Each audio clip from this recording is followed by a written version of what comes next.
here. Now, broadcasting from the underground command post, deep in the bowels of a hidden bunker, somewhere under the brick and steel of a nondescript building, we've once again made contact with our leader, Mark Levin.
America, Mark Levin here. Our number, 877-381-3811, 877-381-3811.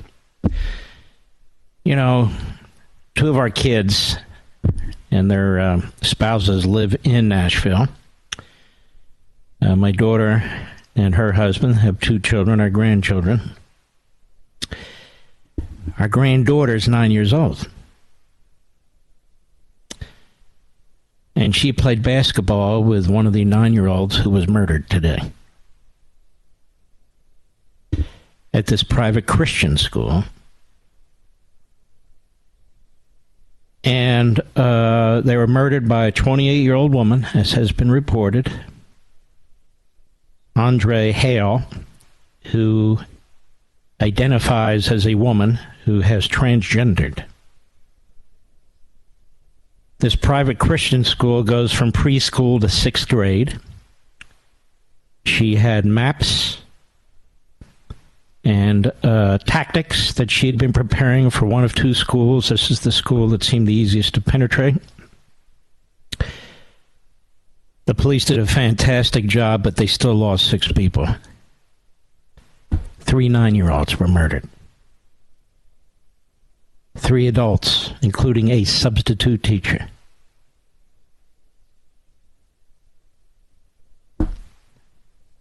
So these 3rd graders were murdered. I want you to hear what was the latest press conference with the information from the chief of police in the Metropolitan Police Department and the Metropolitan Nashville Police Department Public Affairs Officer, so you don't have to hear this interpreted by the media. Cut 26, go. Just an update from today's press conference. We've identified the shooter as Audrey Hale, a 28-year-old female that lived in the Nashville area. We have investigations ongoing now at the residence on Brightwood Avenue. And we have made contact with the father that lived at that residence and are putting together more information. We've also determined there were maps drawn of the school in detail of surveillance, entry points, etc. We know and believe that entry was gained through shooting through one of the doors is how they actually got into the school. I want to take the time to at least say, and I won't say the victims' names, I'll let Don say that, but out of the 6 victims, 3 adults, 3 of those were children. 2 of them were age 9, 1 was 8, about to be 9. All the families have been contacted.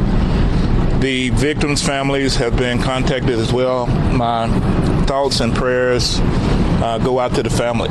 When we send our kids to school or to any place of safety, we expect them to live, learn, have fun, and come back from that day's experience. We don't anticipate things like this. And I want to say thank you to our partners, to Chief Swan, to Glenn Funk, to our mayor for his support, to our federal partners. But also I want to say thank you to our first responders who got there and immediately went in and addressed the threat of someone that had multiple rounds of ammunition, prepared for a confrontation with law enforcement, prepared to do more harm than was actually done, and we were able to stop the threat, and unfortunately 6 victims. So my thoughts and prayers again, but the praise go to the men and women. As I've said before, we will not wait. I was hoping this day would never ever come here in this city, but we would never wait to make entry and to go in and to stop a threat, especially when it deals with our children. So thank you. I'm going to go over the victims' names with you now. The 3 9-year-olds who were killed: Evelyn Dickhouse, William Kinney, Hallie Scruggs. 3 adults: Mike Hill, a custodian, age 61, Cynthia Peak, to my understanding, a substitute teacher, age 61, and Catherine Kuntz, age 60. As Chief Drake said, we have identified the active shooter as Audrey Elizabeth Hale, age 28.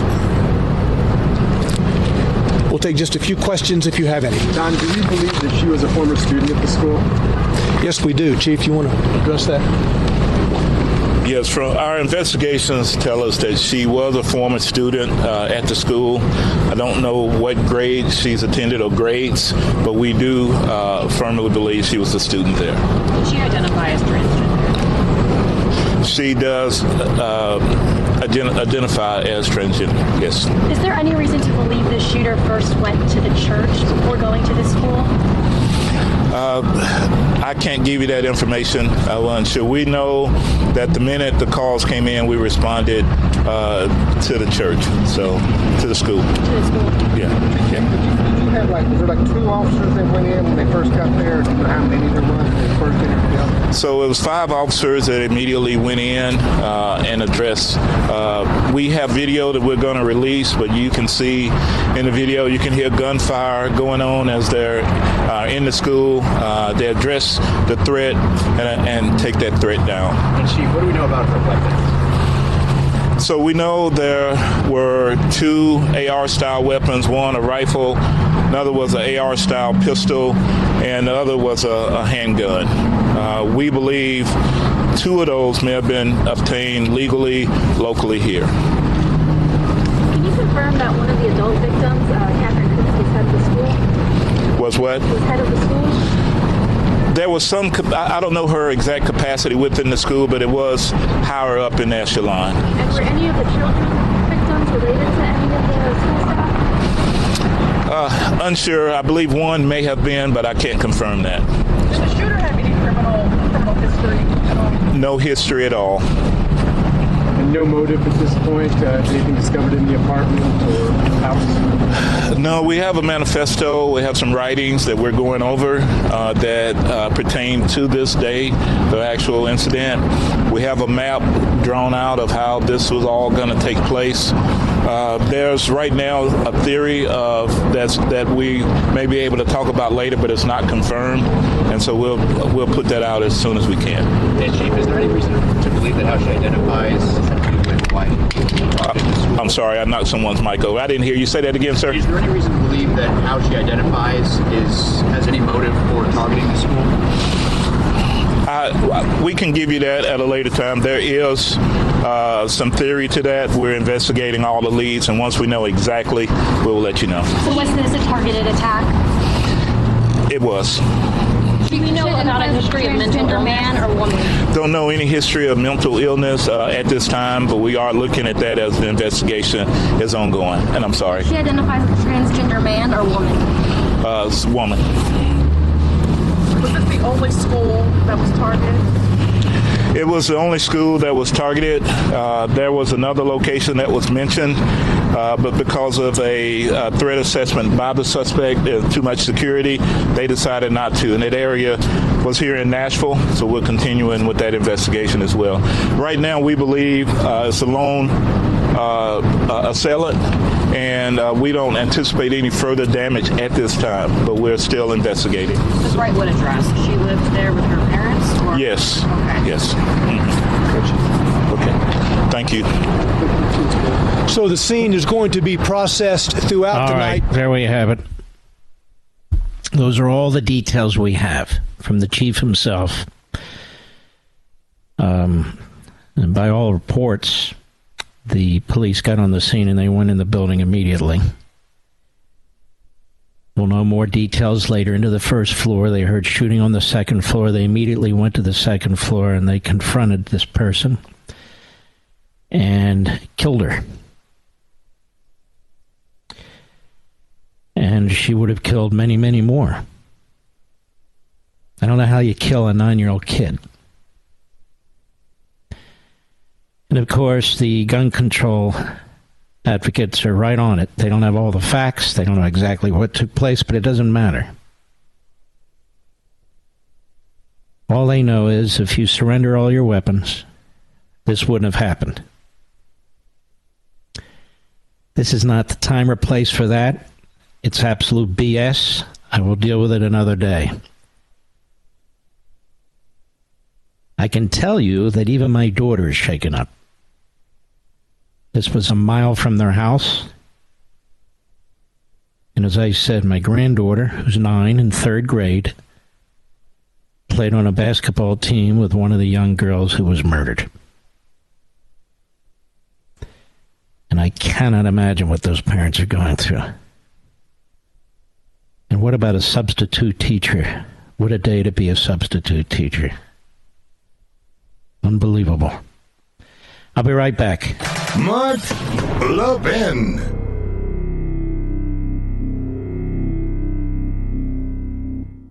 I want to tell you about something to help you protect your retirement. People are worried about the economy because 2022 didn't go very well. For one thing, there's the crazy spending and debt created by Biden and the Democrats. That huge debt affects your savings, especially pensions, IRAs, and 401ks. It's one reason Americans get gold IRAs, to protect their hard-earned savings. Well, here's a company I trust to help you with a gold IRA, Augusta Precious Metals. What makes Augusta Precious Metals different? They'll tell you not to buy a gold IRA if it's not right for you. If you've saved $100,000 or more, say for your IRA or your 401k, sign up for a one-on-one web conference. To schedule, call 877-4-GOLD-IRA. That's 877-4-GOLD-IRA, 877-4-GOLD-IRA. If you have a financial professional, obviously talk to them before making an investment decision. Visit AugustaPreciousMetals.com and check out the risk disclosures as well.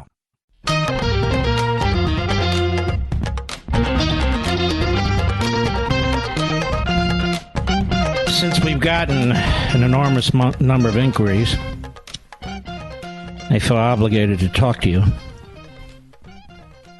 about a matter that occurred on Friday. You know, Rush Limbaugh, as I've told before, he said never abuse or underestimate your audience. And yet you were abused and underestimated in New York in hour 3 of the Mark Levin Show. And I was totally blindsided. Andrew Cuomo did the show. Now, there's a lot to be said about Andrew Cuomo. Many of you out there have had families who suffered at the hands of former Governor Cuomo, who had to resign in disgrace. Many of you have parents and grandparents who died in nursing homes because your families were exposed to COVID in the nursing homes, despite the fact that the science said that the elderly and those with certain morbidities were most likely to become ill or die from this virus. He was highly criticized for that. Highly criticized. This is a 3-hour program. And some of you asked me why I had him on. I did not have him on. I would never have him on. He's never apologized to the people of New York. He never apologized to the families that suffered. Ever. He's never even admitted his wrongdoing. Ever. I would never treat you, this audience, that way. And neither would Westwood One, my syndication company. I've been on the air over 20 years. I've been in New York 21 years. And at no time during my career have I ever pulled a stunt like that on you. And I never will. Period. You've complained loudly to us, and I want you to know I had nothing to do with this. Moreover, if I had known about it, it would not have happened. Which is probably why I didn't know about it. When there's news breaking, that's understandable. So I just want you to understand I respect you. I want you to understand that I do not take your listenership for granted. I want you to understand, though I do not abuse the airwaves, and that, again, this is not something I decided. It was not something I even knew about. Within the 3 hours of the Mark Levin show. So let's set that record straight. And I don't expect that to ever happen again. We'll see. But I am so pissed off you have no idea. That people who lost family members are treated this way. That my audience is treated this way. I am so ticked off you have no idea.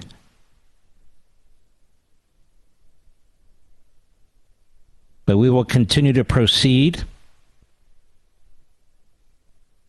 The purpose of this show is to help save America. The purpose of this show is to have a national town hall meeting where all of you and I can talk together, can share information. We have sponsors, we have affiliates, we have responsibilities. And I want to thank you all. Thank you all. I am blessed to have you out there, and do understand that I would never make a decision that is abusive or that underestimates your intelligence. I'll be right back.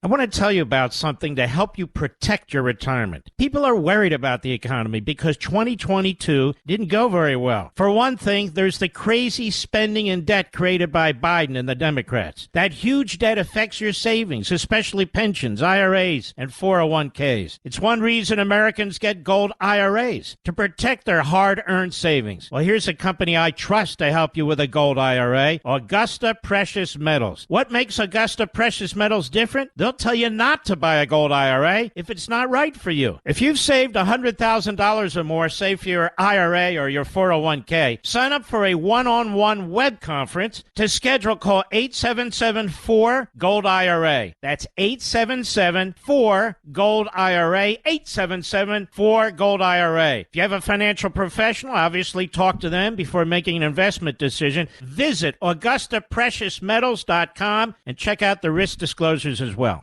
Mark Levin, the research arm of conservative media. Call in now, 877-381-3811. Expect the President of the United States to at least conduct himself with some level of class and sincerity. Joe Biden goes to the microphone. He's talking at the Women's Business Summit. They keep throwing around this word woman, except when they don't want to. He's got remarks prepared also to talk about the mass shooting in Nashville at the private Christian school. He knows it's a solemn moment. You can hear how solemn I am. It's very depressing. It's very upsetting. And yet he comes out, and this is how he conducts himself. Hat tip, right scoop, cut 7, go. My name is Joe Biden. I'm Dr. Joe Biden's husband. And I ate Jenny's ice cream, chocolate chip. I came down because I heard there was chocolate chip ice cream. By the way, I have a whole refrigerator full upstairs. I think I'm kidding. I'm not. God. Ben, how are you, pal? One of the best guys in the United States Congress, Ben Cardin.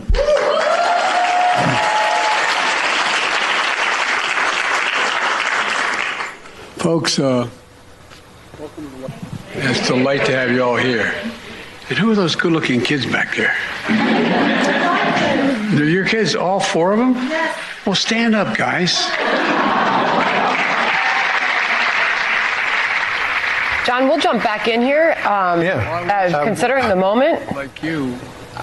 We were told that the shooting that just happened left 3 children dead, 3 adults dead, shooters dead, and we were told he would be addressing this off the top. She used to be 3 years. Yeah, it's rather surprising. I thought that a somber President Biden would have come to the podium here and addressed this school shooting. This is really disgusting. It is really unbelievable. And then, of course, his spokesperson attacks Republicans. Every time there's an event like this, or any event where there's a gun used, it's the fault of the Republican Party. The Democrat Party doesn't seem to want to solve this. There were 2 schools that the killer looked at. One was too well protected, so she picked the other one, which tells you something. We had an assault weapons ban, quote unquote, in the mid-1990s. John Lott's been here. He's explained. We looked at the stats that it had no real impact. Period. But to come out and talk about ice cream and whose kids are back there and stand up and all the rest of it like nothing's going on, what do you have, ice water in your veins? Now, if Donald Trump had done this, this would be a story for the next 25 days. If Ron DeSantis had did this, this would be a story for another 25 days.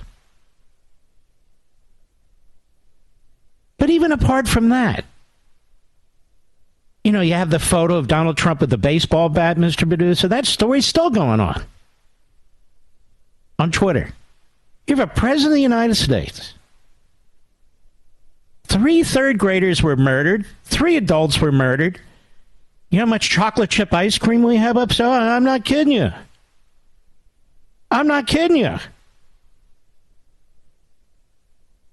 And the crowd's laughing and all this stuff's going on. Do you think that's appropriate, America? I don't. But we're going to hear the same stuff over and over and over again. Over and over and over again. But it was very interesting when I played for you the comments of the chief of police, who seems like he's, based on what I can see, incredibly competent and big-hearted. I could see his eyes were all red. They looked terribly bloodshot and so forth. Because this is a shock. It's a shock to any neighborhood, any community. The families around there, obviously the families of the deceased, are suffering horrifically. and we'll get into a gun debate. But it was interesting, as part of his comments, Mr. Producer, in America,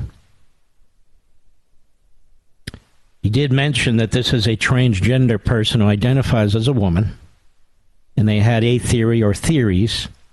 A reporter asked him if that was related to one of the theories, and he started to say, they're looking at it. She had attended this school. It's a private Christian school. So they're looking at it. So right now, we don't even know what the theories are.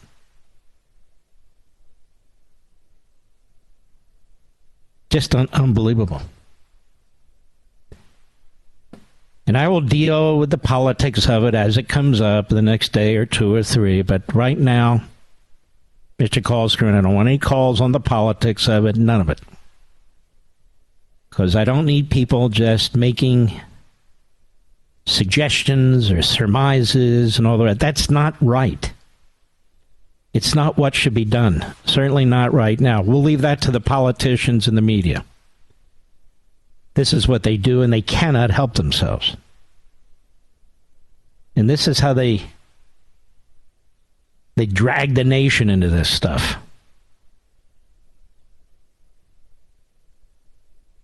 You know, it's amazing to me the way children are abused in this country in the public school classrooms by the media. We have here from Media Matters, George Soros' Media Matters, and they are essentially campaigning for pornographic books and so forth in the kids' classrooms or the kids' libraries. So I said to you the other day, how does a parental bill of rights become controversial in America? The Democrats call it racist, call it book banning. Yes, some books need to be banned. You know, books with explicit sexual photographs, books with explicit discussion about sexuality and gender changing and transitioning, those books shouldn't see a shelf in a public school system, period. And for the Democrats, this is an attack on free speech, quoting myself. And for the Democrats, this is book burning. They don't tell you what kind of books. Or books that claim that white people are racists. Those books need to be on the shelves too, you know. Or books that push critical race theory, a Marxist ideology. Those books need to be on the shelves too. Think about that. What does this bill do effectively? It responds to your concerns, responds to what we've been going through in this country, and I want to salute the Republicans in the House that voted for it, and so forth. Their headline is as follows. Fox's Mark Levin. Now, keep in mind, I say this on radio. They don't say Westwood One's Mark Levin because they exist to try and destroy Fox, but they're destroying themselves. That's the irony. Fox's Mark Levin. Some books need to be banned. That's the headline. Yeah, they do. Levin, quote, this is the subtitle, books with explicit sexual photographs, books with explicit discussion about sexuality and gender changing and transitioning, those books shouldn't see a shelf in a public school system, period. Media Matters staff, written by Media Matters staff this morning at 11:56 a.m. They are insisting, promoting, relentlessly campaigning for sexually explicit, pornographic books and photographs, gender changing and transitioning, to be on the shelves of the public school systems in our country. Otherwise, why post this?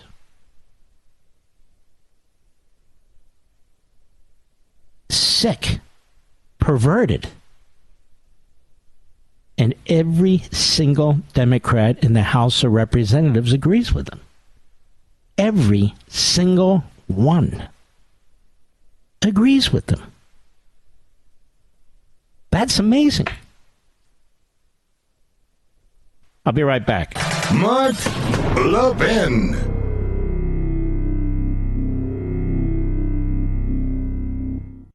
I want to tell you about something to help you protect your retirement. People are worried about the economy because 2022 didn't go very well. For one thing, there's the crazy spending and debt created by Biden and the Democrats. That huge debt affects your savings, especially pensions, IRAs, and 401ks. It's one reason Americans get gold IRAs, to protect their hard-earned savings. Well, here's a company I trust to help you with a gold IRA, Augusta Precious Metals. What makes Augusta Precious Metals different? They'll tell you not to buy a gold IRA if it's not right for you. If you've saved $100,000 or more, say for your IRA or your 401k, sign up for a one-on-one web conference. To schedule, call 877-4-GOLD-IRA. That's 877-4-GOLD-IRA, 877-4-GOLD-IRA. If you have a financial professional, obviously talk to them before making an investment decision. Visit AugustaPreciousMetals.com and check out the risk disclosures as well.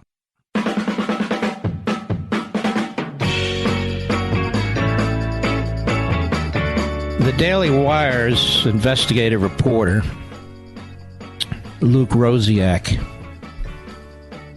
has tweeted out the shooting of a Christian school by a transgender comes the same week that activists scheduled a, quote, trans day of vengeance, unquote, with the group also raising money for firearms training. I don't know if there's any connection at all, but I can assure you, if this were the NRA, there'd be a connection made and insisted upon. I wonder what the morning schmo, Joe Scarborough, will say. He is a gutless wonder who will read the New York Slimes in order to come up with his opinions. Or Chuck Todd, a low IQ impersonator of a journalist. What would he say if he saw something like this? Maybe that is one of the theories they're looking at. We'll find out. But it won't matter to Joe Biden. Cut 8. Today again. Go. It's just, it's sick. You know, we're still gathering the facts of what happened and why. And we do know that as of now, there are a number of people who did not make it, including children. And it's heartbreaking, a family's worst nightmare. And I want to commend the police who responded incredibly swiftly, within minutes, to end the danger. We're monitoring the situation really closely, Ben, as you know, and we have to do more to stop gun violence. It's ripping our communities apart, ripping the soul of this nation, ripping at the very soul of the nation. And we have to do more to protect our schools so they aren't turned into prisons. You know, the shooter... I don't even understand that comment. More to protect our schools so they're not turned into prisons, Mr. Medusa? Now, those words conflict with each other. More to protect our schools so they're not turned into prisons. Shouldn't it be more to protect our schools, to protect our children? There were no... resource personnel there. I'm not attacking this private school. I'm just saying. This is incomprehensible to me. I don't get it. We have incredible protection now on Capitol Hill. We have incredible protection at the White House to protect all these politicians. We have incredible protection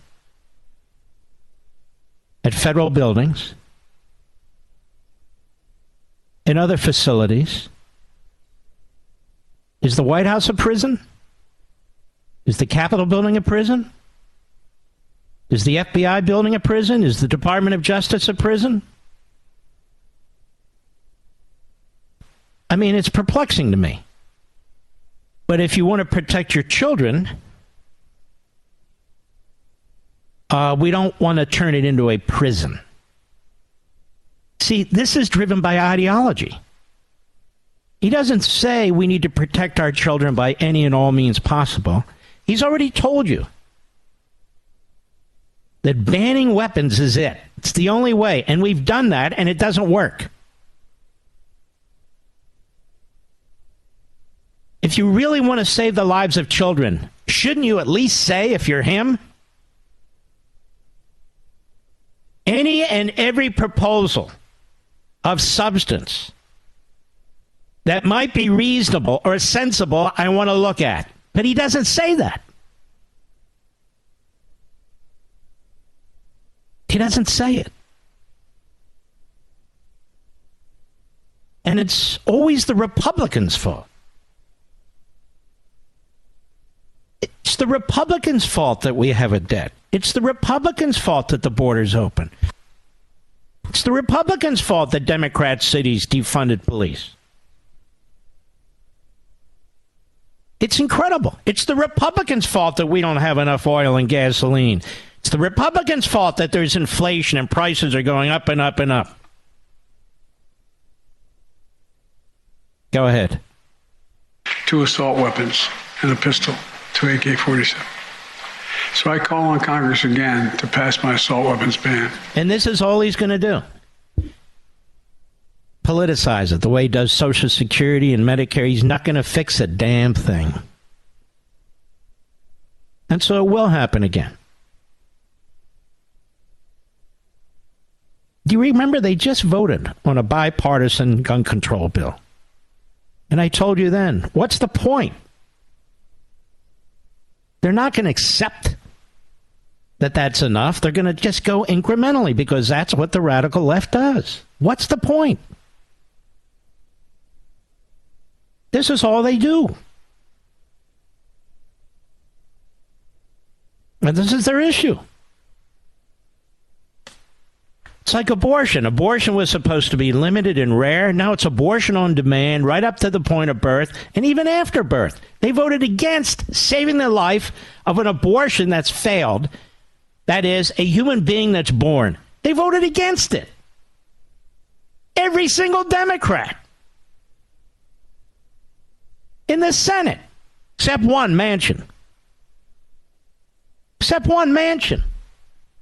That's no Roe v. Wade. Roe v. Wade is very strict about the first trimester. Second trimester, it's ambiguous. Third trimester, no. There's no constitutional right. It's not rational. It doesn't matter. It's what it is.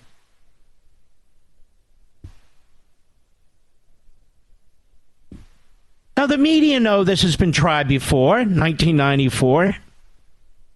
The statistics are available. I'm not talking about left-wing groups and how they spin it. The statistics are available. Tell us what they show. I want to know also if the FBI has been monitoring the group that put out Trans Day of Violence, Stop Trans Genocide, Trans Day of Violence. That's the website. Put up by TSU, KURU, non-binary. And they talk about vengeance and all the rest of it. So I just want to know. I'll be back. This segment of the podcast is exclusively sponsored by Pure Talk. Pure Talk offers great coverage and can save your family money on your wireless bill every single month. Go to puretalk.com to find the plan that's right for you. Thank you again for listening, and thank you so much for this sponsorship, Pure Talk. He's here. He's here. Now, broadcasting from the underground command post, deep in the bowels of a hidden bunker, somewhere under the brick and steel of a nondescript building, we've once again made contact with our leader, Mark Levin. Hello, America. Mark Levin here. Our number, 877-381-3811, 877-381-3811. I will be interviewing President Trump for the Sunday show this Sunday on Fox for the full hour. Something we've had planned for some time, actually. So we will be talking for the full hour. I know Brother Hannity has talked to President Trump, and we'll be airing some very interesting parts of his interview the next few days. I have not interviewed President Trump yet, but as you know, my focus will be a little different than some of the others.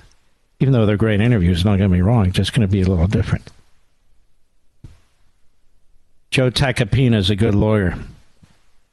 He's been all over TV dealing with this Alvin Bragg. And the only guy really defending Alvin Bragg is John Leibowitz. Remember who that is, Mr. Producer? It's Jon Stewart. That's his real name. I guess he felt the need to change his name. He's a secularist. Most of them do.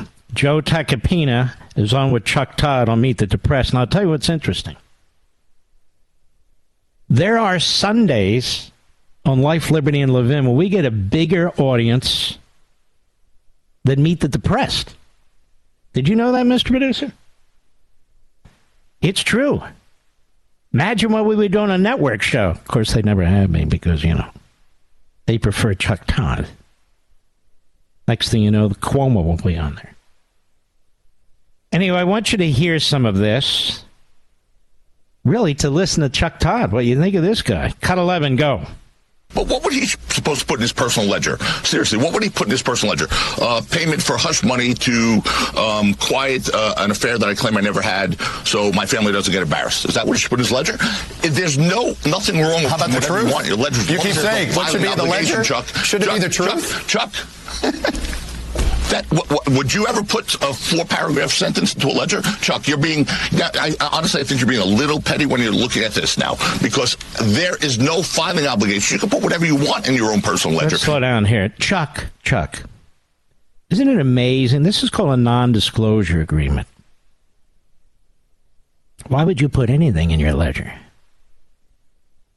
So my question to Chuck is, has Meet the Depressed ever signed non-disclosure agreements? Why don't you release them? Chuck, I'm not done. Has NBC ever signed non-disclosure agreements?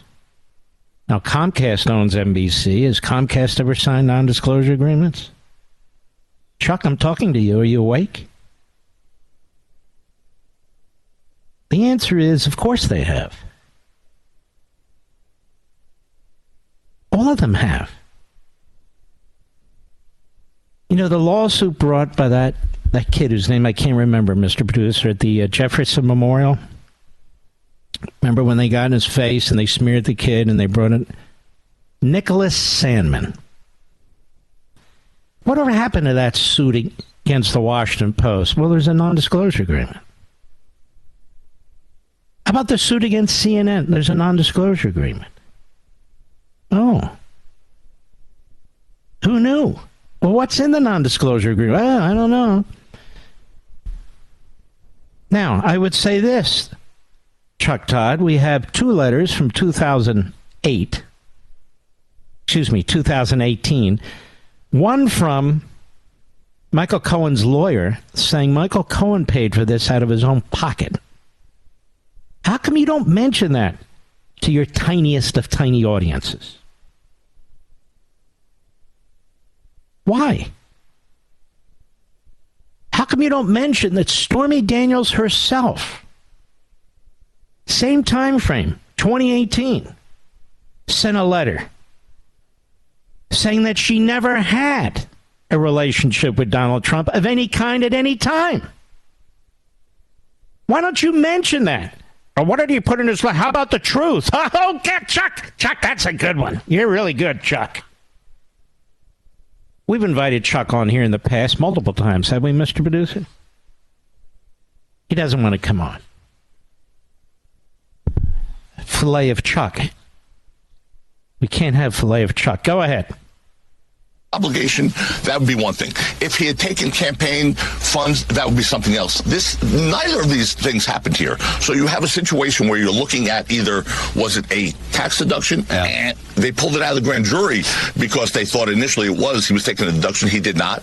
And secondly, did he use campaign funds? If he did not, he used personal funds. And the test, again, is would he have made that payment regardless of the campaign? And the answer to that question is Chuck Todd isn't even listening. This is so far over his head. Because what Tacopina is explaining is federal law. That's what he's explaining. I've known Joe Tacopina, good Lord, how long is it now? 25 years? He's a good lawyer. He's a good litigator. 25 years, I'd say. And he's explaining to him how the rules work. Cut 12, go. Mr. Trump has described Alvin Bragg this week as a Soros-backed animal. He said he was doing the work of anarchists and the devil, called him a degenerate psychopath, and he called him a Soros racist in reverse, saying this is the Gestapo. As his lawyer, do you stand by those comments? Can I ask you something, Chuck, by the way? Have you ever listened to Joy Reid on your sister network, MSLSD? Have you ever heard the racism spewed out of her big mouth? Have you? Have you ever heard the Holocaust deniers on The View, Chuck? Have you? I'm just curious. How about Al Sharpton? You remember him, Chuck? He works for your network, too. And I don't know, Trump's been called Hitler and Mussolini. It's been called a lot of things. No. But you see, Alvin Bragg is a Soros guy. And Soros' conduct as a young teenager in Hungary, I believe it was disgusting during the Holocaust. You can look it up. Disgusting. He never gets an anal exam. Chuck Todd has never done a show on Soros. Chuck is very obsessed with Trump. Go ahead. So, Chuck, as his lawyer, I want to dissect this case because it's a case that shouldn't be brought and wouldn't be brought up for anyone other than Donald Trump. Let's be clear about that. Does anyone actually think, left, right, or in the middle, that anyone else will be prosecuted for making a civil settlement in a hush money case with personal funds? Of course not. No one's ever been prosecuted for that. You know, the closest we've come is John Edwards back in the day, where a donor paid $900,000 for his mistress and the child to be housed somewhere. That case was ultimately dismissed by Department of Justice after they couldn't get a conviction, and that was with the donor.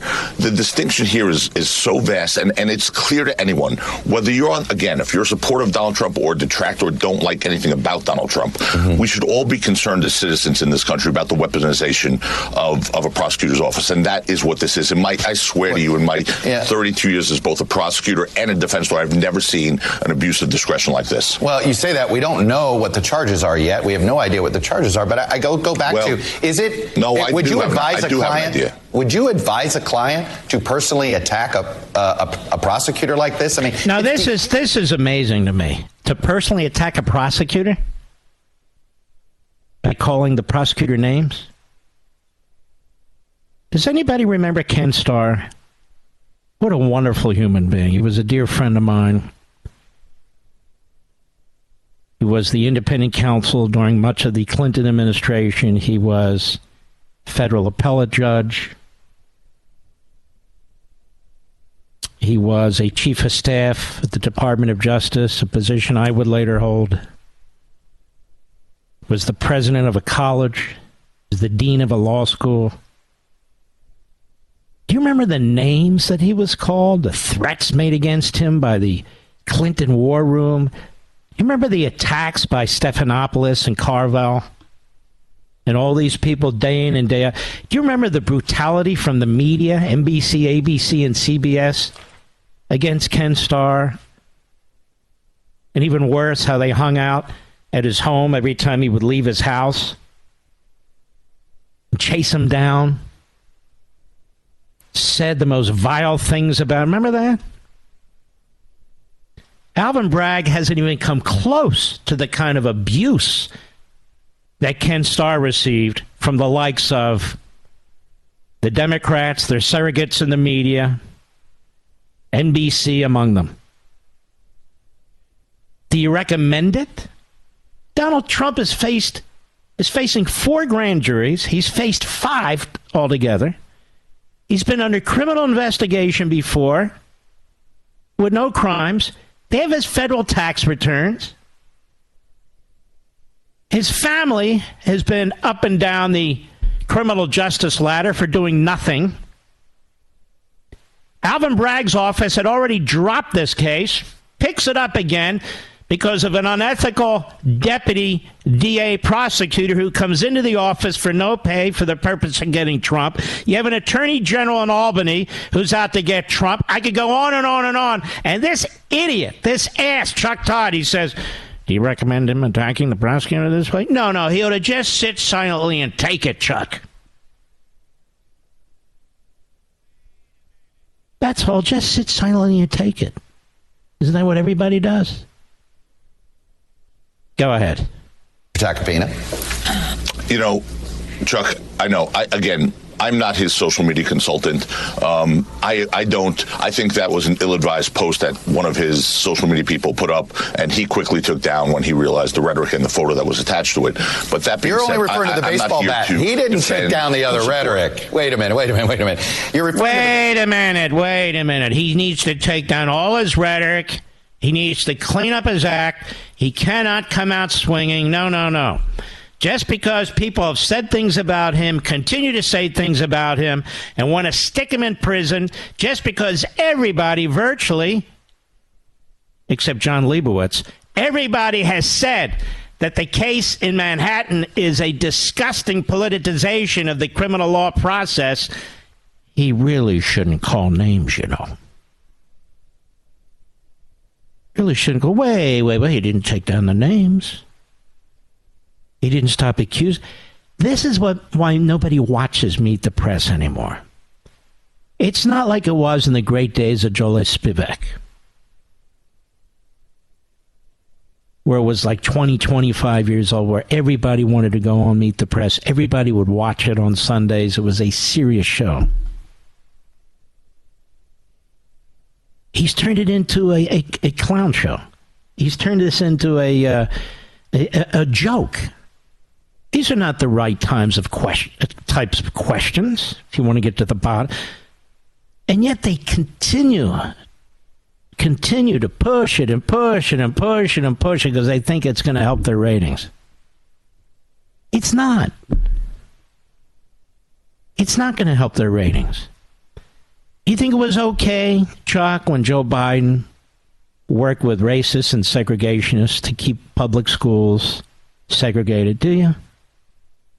I'm just curious, because you've spent no time on that whatsoever, and he's actually the president of the United States.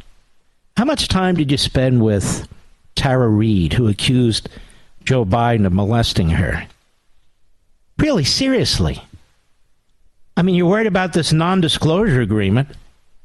How come you're not worried about that? He's sitting in the Oval Office. How come you're not worried about big issues? Like how Joe Biden is compromised by the communist Chinese, which puts each and every one of us in danger. This is why nobody watches Meet the Press or the other phony shows. And they all sound the same. They all talk the same. They all do the same thing. I'll be right back. Mark Levin.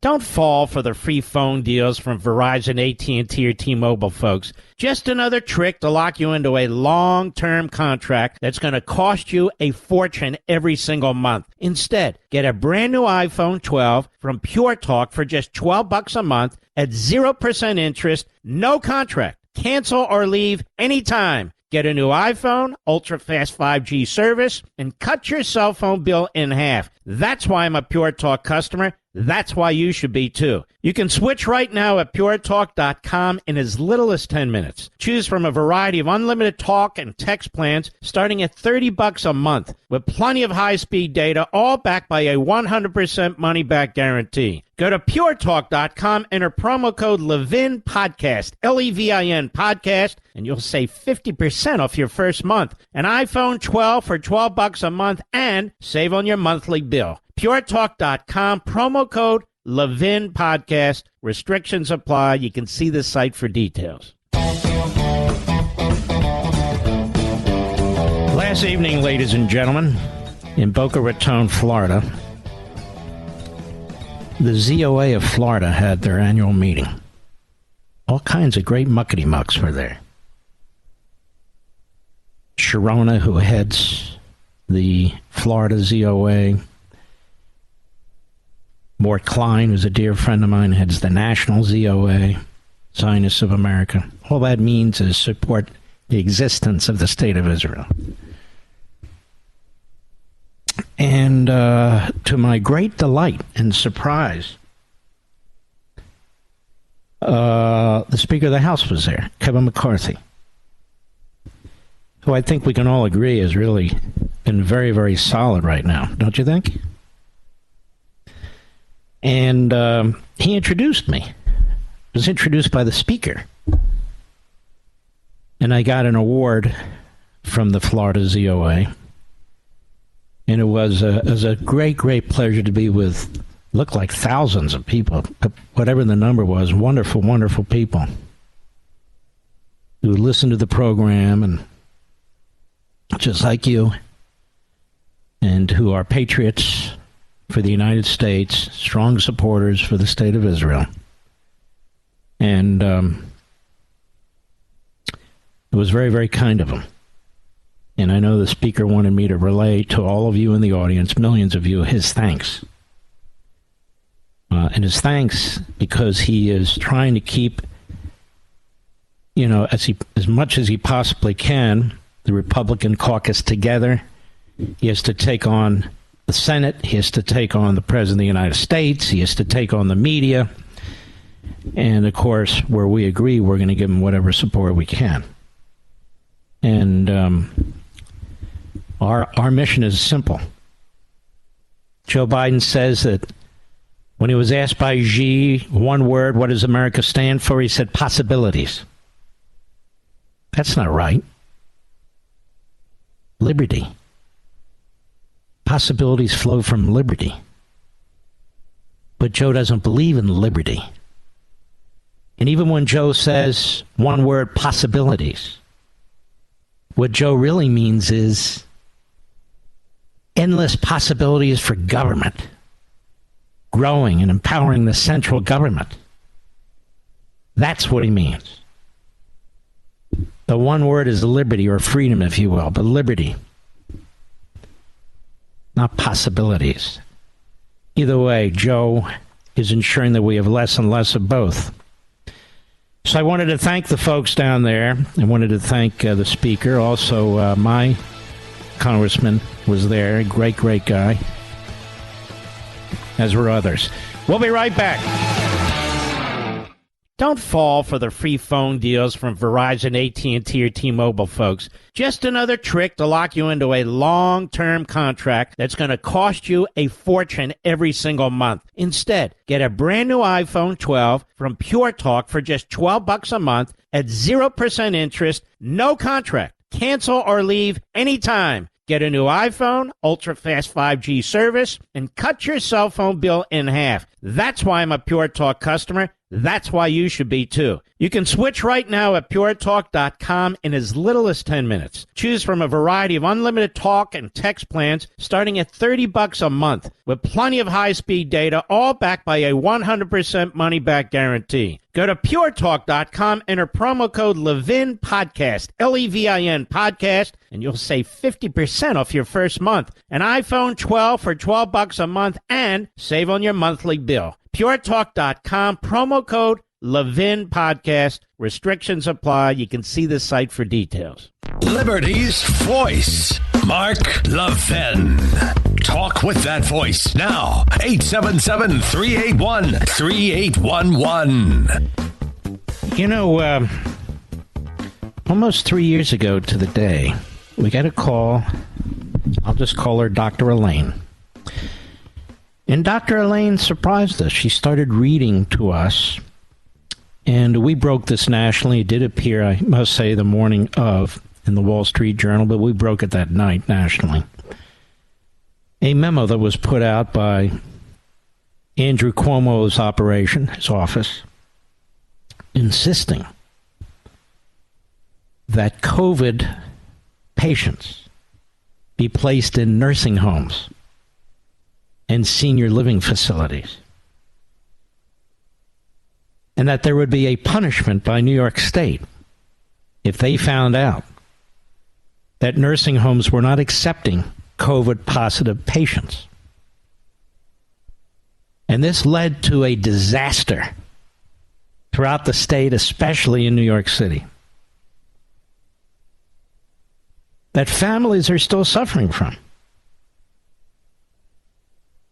That families are still suffering. They lost loved ones, and loved ones they lost who were not allowed to even see their children and their grandchildren before they passed. They died horrific, lonely deaths. And Dr. Elaine, I won't give out her last name, Dr. Elaine was an administrator at one of these nursing homes. Dr. Elaine, how are you? Hi, Mark. I'm well. Thank you for taking the call. And just hearing you... Hold on. Now. I just want to make it clear. I didn't call you. You called us, right? Yeah, that's right. I called in. What did you want to call about? As you said, I wanted to acknowledge the 3-year anniversary, as you just did, of my first call to you, which was March 26, 2020.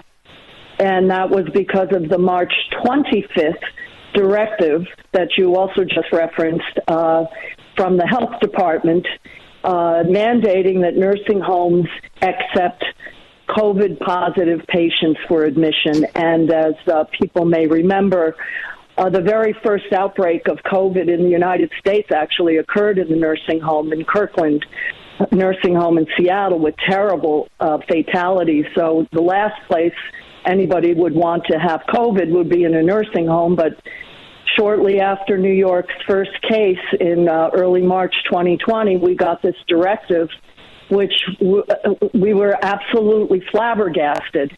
And I couldn't think of what to do, and I called your show, and you took the call and you ran with it.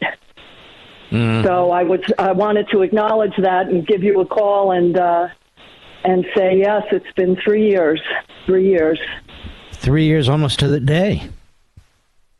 In fact, Friday would be 3 years to the day that memo came out, I think. Pretty much. Exactly right. It came out March. Yep. Exactly right. March 25th, 2020.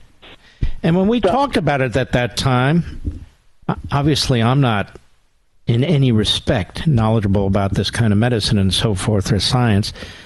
You were just appalled, and you said there was nothing you folks could do, right? There would be some kind of penalty applied by the Cuomo administration if you rejected COVID-positive patients, even though you as a doctor and others knew you shouldn't do it.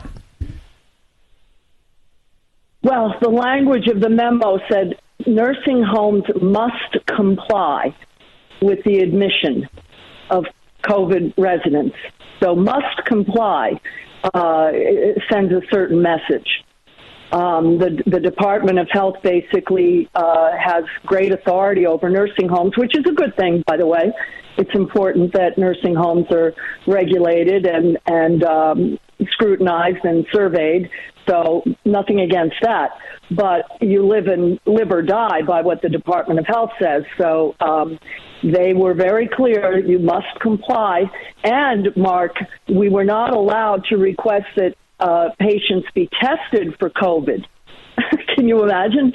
You couldn't ask that patients be tested, that you were being sent from the hospitals. And by the way, one thing I'll just mention, because I think a lot of people misunderstand what this directive really was. A lot of people think that it was about accepting patients back into the facility that the facility had sent to the hospital. That wasn't it. It was to accept new patients that you had never seen before. They were not your prior residents from the facility that you had hospitalized. So I hear people get that wrong all the time. This was a directive that we must accept basically all comers, and specifically were barred from even inquiring whether someone had COVID. You were not allowed to. Mm-hmm. So it was unbelievable, and I think that was your response. I think you said, "What? Are you kidding me?" No, well, it didn't make sense. And why did the Cuomo regime do this? Why did they do it? Well, honestly, I think they were trying to unload the hospitals. They were, the hospitals, of course, were on fire. But what they didn't, they were just desperate, and there were other venues, as I think you mentioned either then or another time that we talked about the Javits Center and the cruise, the hospital ship that President Trump had sent. But no, nursing homes, they wanted them out. I mean, one could speculate endlessly as to what they were thinking. I think to an extent they were negligent in neglecting the homes and not realizing what our situation was. Well, let me just say this, Dr. Elaine, you were a great patriot. You got the word out there. We tried to get it out, throughout the country and all our affiliates and so forth. I think we succeeded. And I want to thank you for what you did 3 years ago, almost to the day on Friday. I hadn't even remembered that. Almost. So you take care of yourself, all right?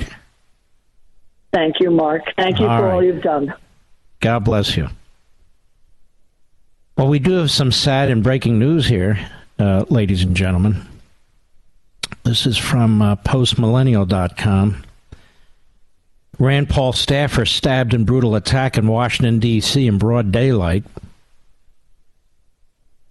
Let's see here. I'm getting the statement. This past weekend, a member of my staff was brutally attacked, says Rand Paul, in broad daylight in Washington, D.C.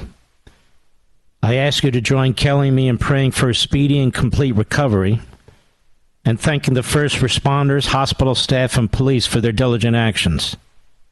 We are relieved to hear the suspect has been arrested. At this time, we would ask for privacy so everyone can focus on healing and recovery.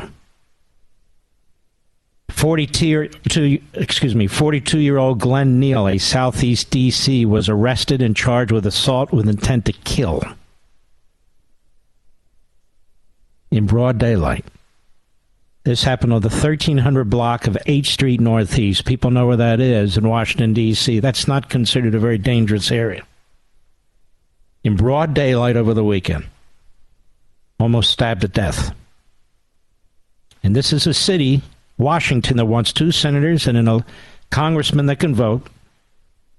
The city council voted either unanimously or with one objection to turn its criminal justice system into the worst criminal justice system on the face of the earth, where criminals cease to exist. It was so bad that the lousy Mayor Bowser, vetoed it. Her veto was overridden.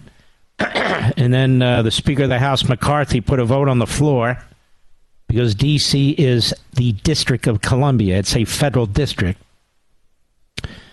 That would have overridden the city council, rejecting the law that they had passed, rejecting it. And it was also passed in the Senate. And Biden, who had opposed it, that is opposed signing the bill originally with the pressure, decided to sign it. And that's what you do when you're one of the bicameral system where you have conservatives and you got a reckless president of the United States. You put them on point. That is, you put them on in an impossible situation, and that's what they did, the Republicans in the House. So Rand Paul's staffer was brutally stabbed, almost killed, apparently. But it looks like he is going to survive in broad daylight in a fairly, quote-unquote, safe area of Washington, D.C. Everybody knows in Washington, D.C. where H Street is. Just terrible. And then, of course, we led the top of the hour, the first hour, the mass killing at a private Christian school in Nashville. 3 third graders murdered.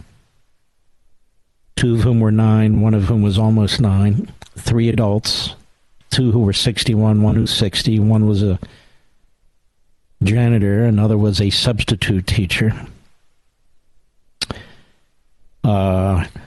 The person who did the killing was killed by the police, who got there apparently very fast. 5 officers immediately went into the building, searching for the shooter. They were in the first floor. They heard the shooting in the second floor. They raced up to the second floor, as reports have stated, confronted the shooter and killed her. This individual is a transgender individual who, quote-unquote, identifies as a woman. And they have a theory or two on why this was done. They did not want to discuss them yet, as they are still gathering the facts and developing the information and so forth. Apparently, she did do some writing about what she was doing.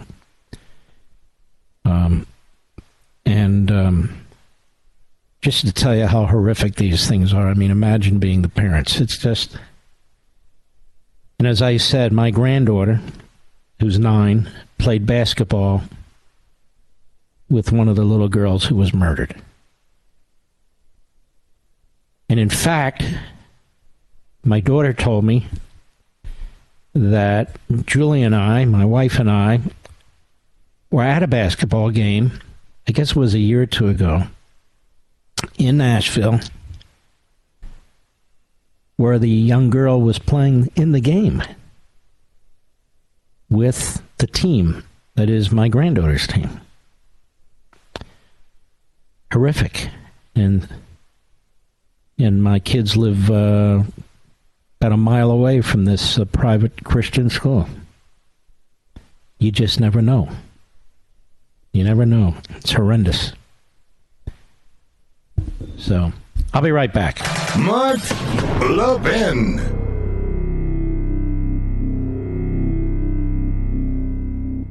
Don't fall for the free phone deals from Verizon, AT&T, or T-Mobile, folks. Just another trick to lock you into a long-term contract that's going to cost you a fortune every single month. Instead, get a brand new iPhone 12 from Pure Talk for just $12 a month at 0% interest, no contract. Cancel or leave anytime. Get a new iPhone, ultra-fast 5G service, and cut your cell phone bill in half. That's why I'm a Pure Talk customer. That's why you should be too. You can switch right now at puretalk.com in as little as 10 minutes. Choose from a variety of unlimited talk and text plans starting at $30 a month with plenty of high-speed data, all backed by a 100% money-back guarantee. Go to puretalk.com, enter promo code Levin Podcast, Levin Podcast, and you'll save 50% off your first month. An iPhone 12 for $12 a month and save on your monthly bill. puretalk.com, promo code Levin Podcast. Restrictions apply. You can see the site for details. All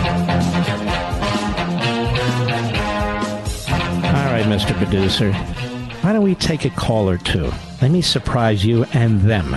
To whom shall I speak? Yeah. Marlboro, Maryland, the great WMAL. John, go right ahead, please. Yes, sir. It's a pleasure, Mr. Levin. Thank you, sir. I just wanted to make a statement to the people of the United States of America, if whoever's listening, and just please have pride and respect for this red, white, and blue flag that we have. I'll be 45 on Friday, and I remember first grade watching the Space Shuttle Challenger blow up, and everybody cried, and then right after that we were pledging the allegiance to the flag of America. Bring that pride back, please. Please bring this country back. That's all I got to say, man. Thank you. And that's a great call. And you're 100% right. Thank you, Marilyn. Appreciate it. Who's next, Richie? Well, I don't think we should go to calls right now. We don't have enough time. So you callers, just wait till after the break because we don't have enough time. We're going to have Janice Dean on the program next hour. You might know her. Of course you do. Meteorologist, Fox News Channel, author of I Am the Storm, Inspiring Stories of People Who Fight Against Overwhelming Odds. You might remember Janice's story. She deserves some kind of hero medal, too. Dr. Elaine and Janice. Well, as you well know, Janice lost both of her in-laws her mother-in-law and her father-in-law as a result of this directive that was put out by the Cuomo administration. And I thought it only fair that Janice have an opportunity to speak about this. And so she will be on the program at some point in the third hour. And we've got a lot more coming, too. Remember, the third hour I like to call the power hour. We keep the foot on the gas pedal. You're going to want to hear what John Leibowitz, a.k.a. Jon Stewart, had to say. Go ahead and indict Trump. I mean, after all, we have to show we're a nation, the rule of law. This guy's always been a schmuck. I'll be right back.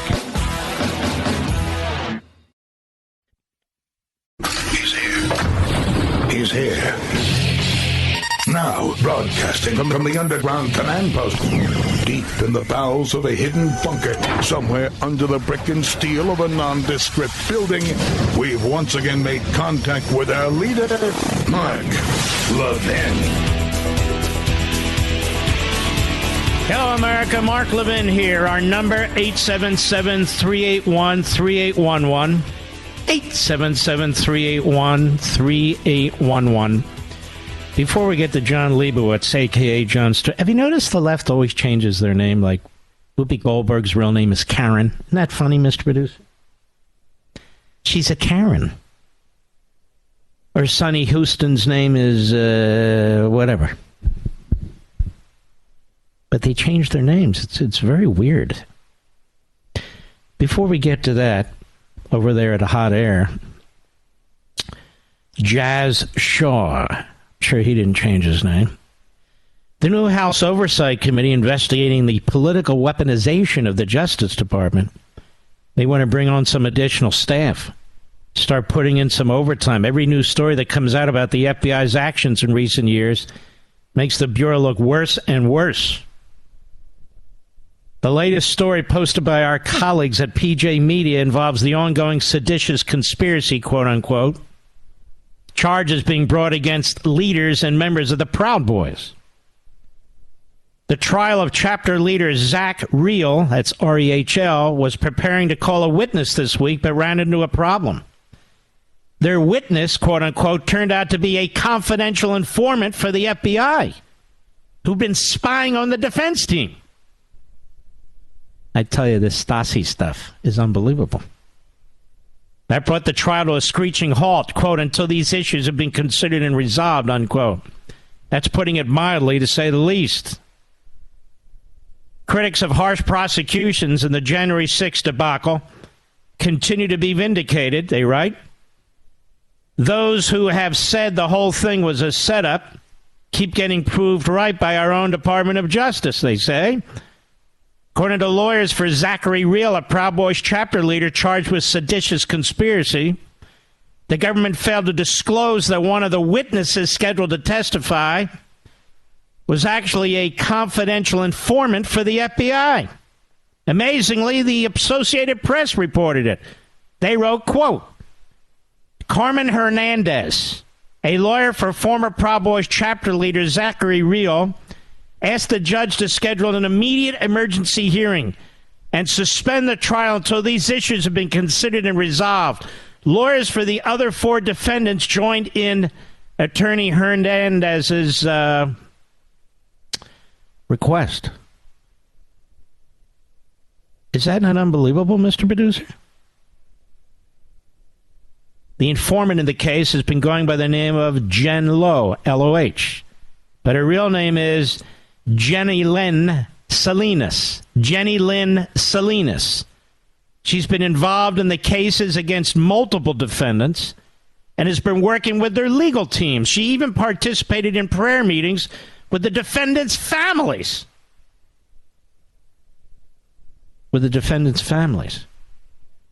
She was supposed to be testifying as a witness for the defense.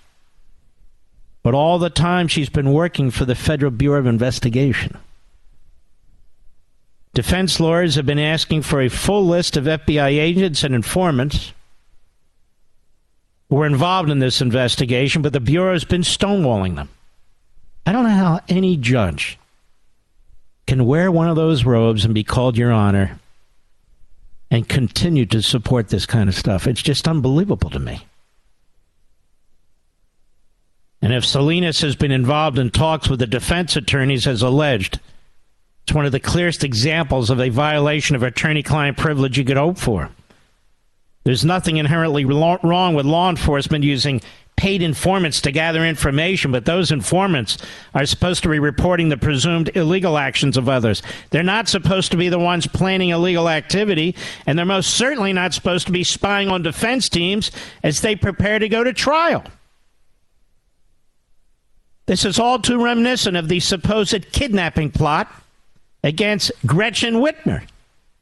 The FBI's people involved in the scheme outnumbered the supposed MAGA brothers who were coaxed into it. The informants were the ones who came up with the supposed bomb that was to be used to blow up a bridge and basically directed the group's activities in scoping out the scene of the proposed kidnapping. And yet they still somehow managed to come up with a few convictions out of it. We brought this up here before at Hot Air, but it bears repeating. There needs to be a thorough house cleaning at the Department of Justice, particularly inside the FBI. There's currently a bill under consideration that would limit how long unelected federal officials can serve. That might be a good start. I agree 100%. Unbelievable. They're sitting on you don't need me to explain it. It's just beyond belief. And then we have fools like John Leibowitz, a.k.a. Jon Stewart. And he's on CNN yesterday. And listen to this loudmouth madman. Cut 16, go. So I got to ask you, it's a big thing in the news. Donald Trump indictment. There are people just stay with me for a minute. There are people I've been watching the live cameras at the courthouse. It's imminent. Breathless speculation. So there are people who say, yes, you have to indict him because he has in fact broken the laws, and there are other people who say that's Fareed Zakaria, by the way. Go ahead. This is his path to redemption. Sure. How do you think about it? The law should always take into account someone's popularity. I think that's. I mean, what's happened to our country? It's as though you can't even commit financial fraud anymore. What are you talking about, you idiot? What the hell? What does financial fraud have to do with this? Go ahead. Can't inflate the value of your properties when you need a loan and then deflate it with taxes. I mean, the next thing you know, they're going to send you to jail instead of your lawyer and your accountant and your campaign manager and everyone else around you. He's not even talking about the right subject. Did you know that, Mr. Producer? They're talking about this Alvin Bragg, and he's off on the Attorney General's crap from Albany. Go ahead. They face accountability. Who's that rich and powerful is outrageous, and this country shouldn't stand for it. You're very, very funny. Tell me, how many grand juries do you want there, Leibowitz?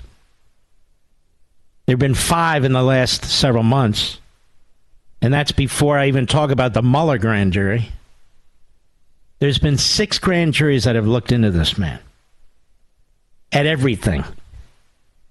I wonder what they'd find if they looked at everything for Jon Stewart. Seriously. And they went back 20 years. And they looked at his taxes. Go ahead. What if it turns out to be his get out of jail free pass? It's his path to people will see him as a martyr. Okay. You're okay with that? This is why CNN has no ratings. The monotony of this discussion cannot be overemphasized. The monotony of this discussion cannot be overemphasized. But that he's a martyr. A martyr? Is that the problem, America? That Donald Trump's going to be viewed as a martyr?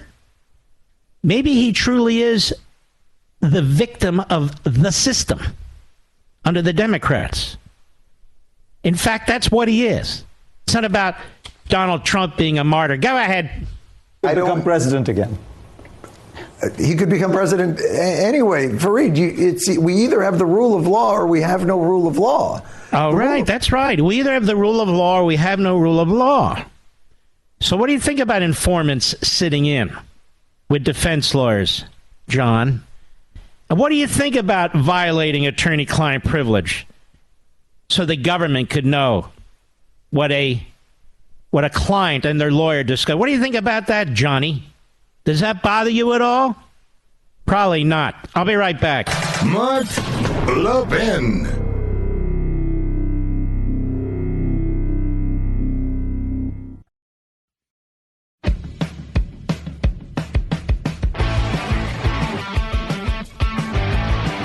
Everybody knows who Janice Dean is. She's always got a smile on her face. She's a meteorologist at the Fox News Channel. The only time she doesn't have a smile is when she's talking seriously about what took place in New York starting 3 years ago. She's the author of I Am the Storm, Inspiring Stories of People Who Fight Against Overwhelming Odds. Mr. Producer, let's put that on all our social sites. I have never talked to Janice Dean. Janice Dean, how are you? I feel like I know you, though, Mark. I feel like we have talked to each other before. And I have to tell you, I'm so grateful for you and your voice, because I think I learned about the COVID positive patients being put into nursing homes from you, from your show, because you were reporting on this when no one else was. So I'm grateful for you and your audience, for raising the awareness when no one else was. Well, you're very, very kind. I hate to take you through this again, but I want people to remember what happened to your family and so many other families, because people move on, and you really hold Andrew Cuomo so thoroughly responsible for the behavior of his government. You go right ahead. Well, it's 3 years this week that we lost my husband's father in a nursing home. He died of COVID. We saw that on the death certificate. We didn't know what he had died from, and we were locked away. We couldn't see him. We weren't getting regular updates. As far as we knew, he was fine. We had no idea that our government was putting COVID-positive patients into nursing homes. They didn't tell the families. And my mother-in-law was in a separate elder care facility, an assisted living residence, where Mickey, her husband, was going to join her when he was well enough. And so my husband had to deliver the news to his mother that his father had passed away. And, they hadn't been apart in almost 60 years. So devastating, obviously. But we did not know that they were flooding nursing homes and assisted living residences with COVID. And, of course, through your reporting, we found out that over 9,000 sick patients were put into elder care facilities in New York State. And then Cuomo and his administration did everything they could to cover up the numbers. And it's 3 years later, Mark, and we have no answers. We have no accountability. And I have been told by lawmakers that there are going to be hearings, that they're going to subpoena Andrew Cuomo in Washington, D.C., and I have heard crickets. I've heard nothing.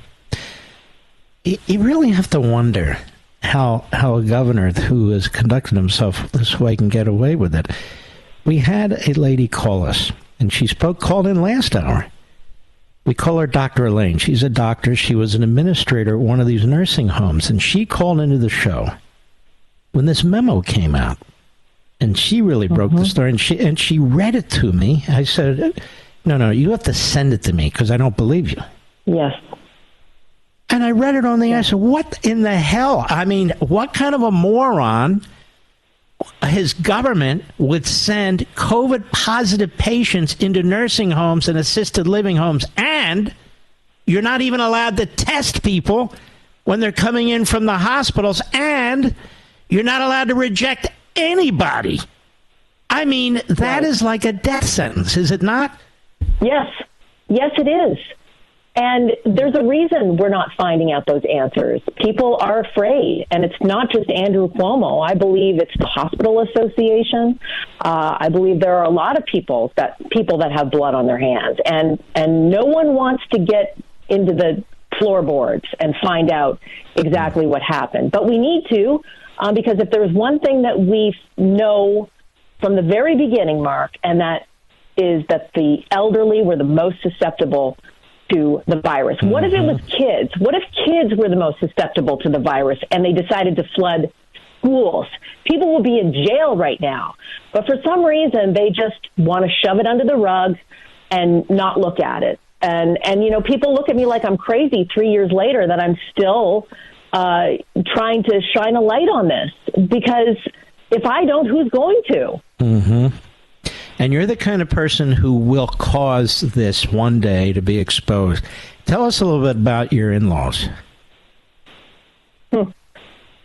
Oh, New York tough. That's what the governor used to call himself. I'm New York tough.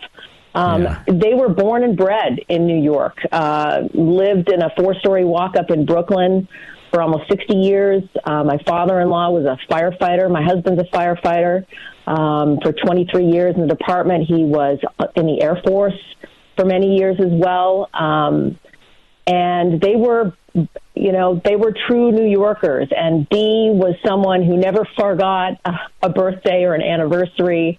My husband used to call her every day on his way home. And there are still moments where he feels like he has to call her. And now we're coming up on the 3rd anniversary of their deaths. And what I've learned with advocacy is it's not a year, it's not 10 years, it's a lifetime. And I'm never going to be quiet. And for all of those that are helping to bring back this disgraced governor, you're going to hear from me because he doesn't deserve it. He has never apologized. He's never had answered tough questions. And he thinks he can just waltz right back into the political spotlight. Not on my watch. Mm-hmm. He seems to be making that effort all over the place right now. Like he's trying to do a comeback. Well, what does he want? Yeah, I agree with you. And what does he want? He wants to run again? I just think he is somebody that really doesn't think he's ever done anything wrong in his entire life. And he deserves to be back in the spotlight, even though, they asked him, I'm positive they said, listen, you have to resign because if you don't, you're going to be impeached and there are going to be all sorts of little dirty secrets that you don't want out there. So he agreed to go away for a little bit, but now he's got a podcast and people are allowing him to come on their program for an hour like a campaign speech and not asking the tough questions. Over 15,000 elderly senior people died. And part of the reason they died is because he signed a death warrant. And we can't forget that. And if we don't find out why, Mark, it will happen again. So it's up to us to get those answers. But I don't have any elected officials that are helping me. I mean, it's up to the families. I think it's going to come down to lawsuits. It's going to have to. Mm-hmm. Janice, now you've written a book. I know it's been out a bit, and that's not why I had you on, but I want people to get it. I Am the Storm, Inspiring Stories of People Who Fight Against Overwhelming Odds. Can you tell us about that? Well, it started out with my family story and going up against incredible odds, a dynasty politician. In the beginning, people were telling me, watch your back. There's no way this guy is going anywhere. He's a Terminator. They did try to smear you, remember? They did try to do that. Yeah. Of course, him and his brother were trying to find a way to silence me by using my profession. Oh, she's just the weather girl. So Chris Cuomo called me the weather bitch. What can we do? Hold on. I'm gonna, if you don't mind, the break's coming. I want to keep you on if you have time. Do you have a minute? Of course, yes. Of course. All right. It's the great Janice Dean, ladies and gentlemen. She's fantastic. Author of I Am the Storm, Inspiring Stories of People Who Fight Against Overwhelming Odds. We'll have it linked on all of our sites, but I want to continue with this. We'll be right back. Mark Levin, the thunder on the right. Call in now, 877-381-3811. We're here with Janice Dean, colleague, though I've never met her, the Fox News Channel. It's mostly my fault, because I'm never in New York, so how would she meet me? I Am the Storm, Inspiring Stories of People Who Fight Against Overwhelming Odds. Now, Janice, you were talking about the book, and you were talking about it in the context of, and I raised it, the Cuomo brothers, but at least Andrew Cuomo and his surrogates trying to smear you, right? Yeah, I mean, their way of doing that was kind of attacking my profession, but I always thought of it as they've got nothing else, so they have to come after me as being the weather girl. And I foiled for those emails. I want to see those emails from Chris Cuomo to Melissa DeRosa and the administration of him saying, well, how do we paint this woman as a right-wing Looney Tunes? Because that's what they were going to come after me for. And I am not a political person, Mark. I say this all the time. The red and blue that I see on a map are areas of high pressure and low pressure. This is not about politics. I don't care if he's a Democrat. He hurt people. He helped kill people. So it shouldn't be about politics. And we should also mention that it wasn't just him. There were several other governors that had the same language in their executive order to put COVID positive patients into nursing homes. And I think if we find out why he did it, we'll find out why the others did it as well. I guess they all communicated with each other. It's so bizarre. You and I and so forth, we look at this memo, we look at what they did, you have to scratch your head. I mean, in Florida, once the governor in Florida figured out what was going on, he took a completely opposite position from the guy in New York and from Fauci, right? I mean, so the information was there. Right. Anyway, and it wasn't based on science. Well, anyway, no, it wasn't. Janice, I want to thank you, and I want you to come back so we can keep working on this. And not we, you, and I will just kind of be by your side to some extent if I can help you. Well, that means more to me than you know, because not many people have said that and meant it, and I know that you mean it. Yes, you let us know, and you'll be on in a split second. Trust me on this. All right, Janice, God bless. And by the way, may I ask something? How's the weather in South Florida going to be in the next day? It's going to be great, isn't it? It's always great in South Florida. It is, I know. And listen, you don't have to come to New York. I will gladly accept an invitation to come see you in Florida. There you go. All right, my friend. Well, God bless to you and your entire family. Take care of yourself. You too, my friend. Thank you. Isn't she great? She is great. Shame on me for not having her on earlier, Mr. Producer. My daughter just sent me a photo. This is so sad, of the basketball team that my granddaughter was on a year and a half or so ago. And the little girl standing to my daughter's left, but in the picture on her right, was murdered today. There's a big smile on her face. All the teams there. I remember the game like it was yesterday. I actually remember her now. She was the tallest at the time. And just a lovely, beautiful little girl. And I suspect she was around 7 then. And she was 9 today when this individual went into the private Christian school and murdered her and others. You send your kids to a private Christian school a lot of times because you want them, obviously, to get faith, and you don't want them to be exposed to the sort of stuff that's going on in public schools anymore. And you assume they'll be safe. Churches, Christian institutions are coming under attack. Orthodox Jews, Orthodox Jewish institutions are coming under attack. Hate crimes are through the roof. The person who murdered this little girl, 2 other little girls, apparently, and 3 adults, human beings, was a biological woman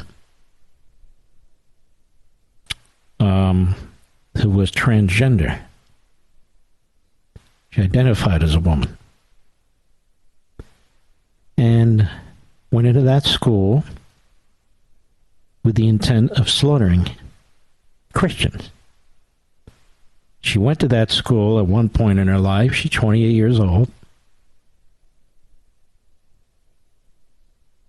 And Joe Biden, after laughing about chocolate ice cream, chocolate chip ice cream, and so forth, at a solemn and somber moment like this, it's just unbelievable what a fool that man is. What a complete jackass. Goes into the gun control. If only we would ban automatic weapons. His spokesman even goes further, blaming Republicans. This is sick. We already tested that ban in the 1990s. It didn't do a damn thing. And it certainly doesn't matter to this family anymore or any of the others. There she is. You can't see it, and I'm not going to put it on social media. It's not what I do. Has a big smile on her face, Mr. Producer. They all got medals. I think they won the game. The playoffs or whatever the heck it was. They all got, their orange slices and everything else. I remember this. My wife and I were sitting in the stands, and she's standing right next to my granddaughter. And she's gone. Just like that. And the Nashville Police Department deserve enormous praise because they were not on the spot in advance. They were not resource personnel. They ran to the scenes, 5 officers, as the chief explains, and went right into that building looking for the killer. They heard gunshots on the second floor. They ran to the second floor. They didn't wait for anybody else. They didn't wait for a SWAT team. They weren't. I'm betting most of these guys were on patrol in and around the area, and they sped to the school as fast as they could, and they got out of their cars with their weapons drawn and ran into that place. Those are the police we know. God bless them. God bless every one of them. And they knew they were putting their lives on the line. They weren't waiting for barricades or to set up this, that, or the other. They ran in. They ran in. We'll hear a lot of talk about this. But one of the things I don't think we'll hear a lot of talk about is the fact that it was a Christian school that was targeted by this individual. And we will have the theory because the chief of police has said that she did, in fact, write a manifesto. And that manifesto needs to be released. You look at all the hate that's going on and the victims and the brutality, the attack on churches. You see the Department of Justice is prosecuting pro-lifers. And the excuse the Department of Justice and the Attorney General gives for not prosecuting people who've been attacking and damaging churches is it mostly happens at night. Of course, my answer was, well, maybe we need to buy them some flashlights. Are they kidding us? This is sick. Mostly happens at night.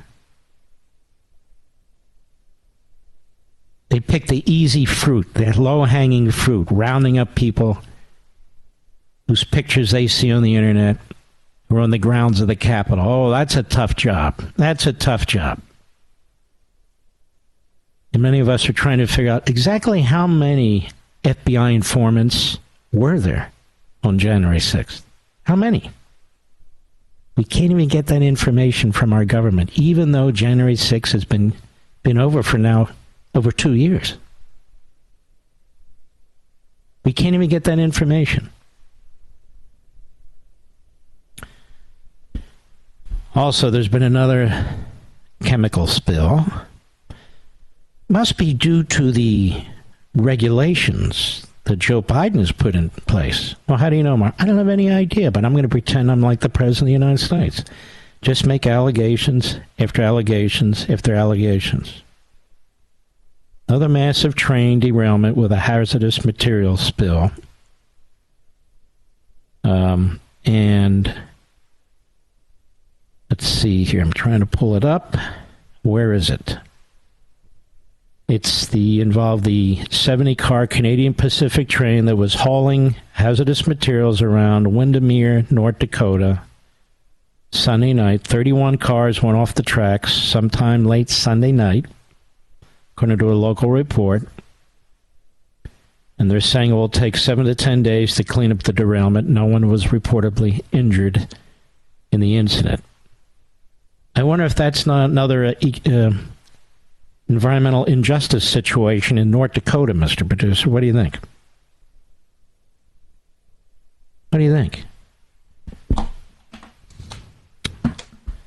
I'll be right back. Mark Levin.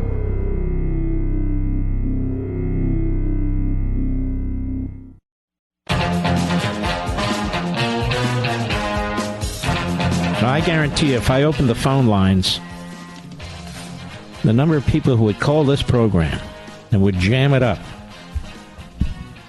who want to talk about the pandemic and the people whose lives were so adversely affected all over this country, and especially in New York, we would be overwhelmed. But that's not what I want to do towards the end of this program. I want you to listen to John Kerry at Yahoo News Friday, because this is going to affect each and every one of your lives, and they are never going to stop, ever. Cut 17, go. President Biden having signed the Inflation Reduction Act, which is the most ambitious climate legislation in history, but still... Now notice right there how they lied to us. It's the Inflation Reduction Act. It was a massive climate change bill that has destroyed our energy industry, the impact of which you haven't even felt yet. And they called it an Inflation Reduction Act. Go ahead. Expected to get a 40% reduction in emissions by the end of the decade. And the U.S. has promised a 50% reduction by the end of the decade. Well, we're doing a lot more than just the IRA. The IRA is a package that in and of itself could get the 40%. But in addition to that, the president is issuing executive orders.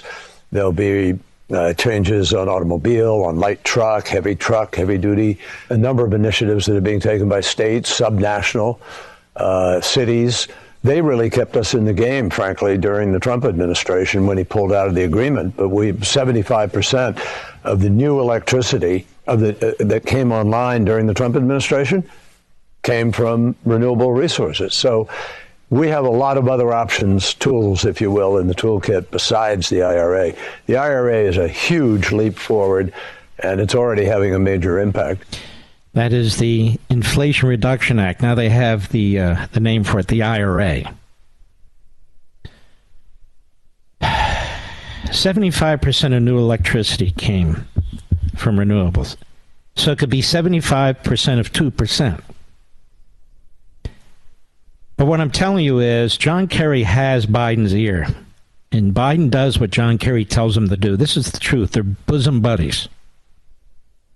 And he's telling you executive orders are coming. There's going to be changes to the automobile, light trucks, heavy-duty trucks. A lot of initiatives are going to be taking place. And it won't be by legislation. It won't be by your representatives listening to you. You won't be able to lobby anybody as a citizen, pick up the phone and text them.